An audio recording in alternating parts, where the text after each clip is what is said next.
Pineapple हलवा बनाने के लिए एक पाइनएप्पल लेंगे, उसे बड़े पीसेस में कट कर लेंगे और उसे रफली ग्राइंड कर लेंगे। इधर एक कढ़ाई में हाफ बाउल घी डालेंगे, उसे लो फ्लेम पर गरम करेंगे। घी हमारा लो फ्लेम पर ही गरम होना चाहिए। फिर उसमें काजू और किशमिश ऐड करेंगे। काजू किशमिश को 1 मिनट तक सौते करना है। फिर पाइनएप्पल प्यूरी ऐड करेंगे। पाइनएप्पल प्यूरी को हमें हाई फ्लेम पर अच्छे से फ्राई करना है जब तक कि वो ड्राई ना हो जाए।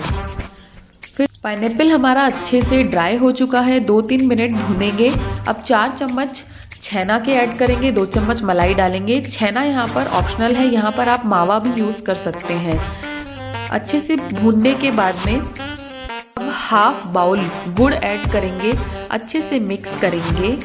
हाफ टेबल स्पून इलायची पाउडर डालकर मिक्स करेंगे। थोड़े से चॉप्ड काजू डालेंगे और 2-3 मिनट भूनेंगे। पाइनएप्पल हलवा रेडी है।